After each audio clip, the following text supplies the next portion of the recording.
Hello, আসসালামু আলাইকুম everyone. তোমরা সবাই কেমন আছো? তো আশা করি ভালো আছো, আর তোমাদের দোয়ায় আল্লাহর রহমতে আমিও ভালো আছি। তো আজকে আমি ভাবলাম যে অনেক দিন ধরেই বাসার বাইরে বের হওয়া হয় না।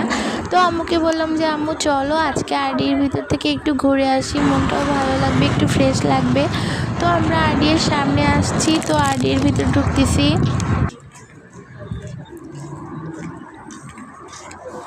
তো আরডির ভিতর ঢুকলাম। প্রতিবারই আঙ্কেল এখানে যে গার্ড দেয় তাই অনেক প্রশ্ন করে কেন যাবা।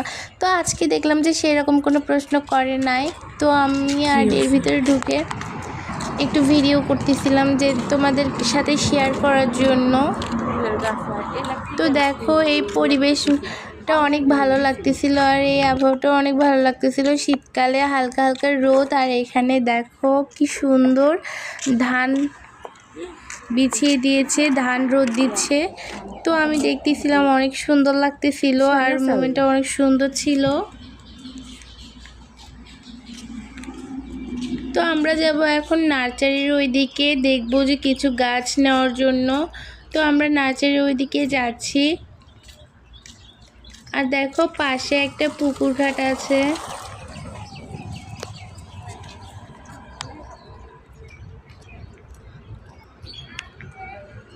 আজ অনেক দিন পরে ঘুরতে বের হওয়া হয়েছে, যার কারণে আমি ওইভাবে তোমাদের সাথে এই কয়দিন ভিডিও আপলোড করতে পারিনি, আমি তোমাদের সাথে কিছু শেয়ার করতে পারিনি। তো আজকের পর থেকে আবার প্রতিদিন তোমাদের সাথে আমি প্রতিদিন কি করি সেই সব শেয়ার করব।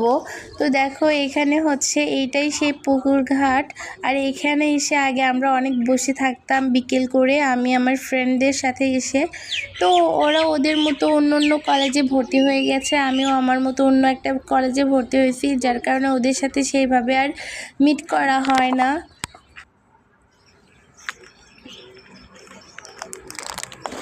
আর তোমরা কে কোথা থেকে আমার ভিডিও দেখছো আমাকে কমেন্টে জানাবা, আর আমার ভিডিওটা তোমাদের কাছে কেমন লাগে সেটাও আমাকে জানাবা। তো আম্মুকে বললাম যে চলো ওই দিকটা একটু ঘুরে আসি। তো এই দিকটা অনেক সুন্দর লাগতেছিল।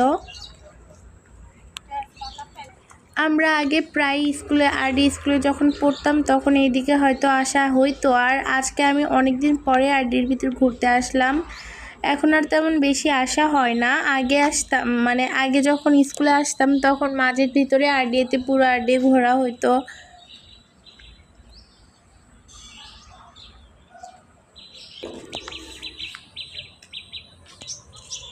আর এইটার পাশেই তো ক্যাফেটে, আর হচ্ছে ওখানে খাওয়ার জন্য ক্যাফে আছে,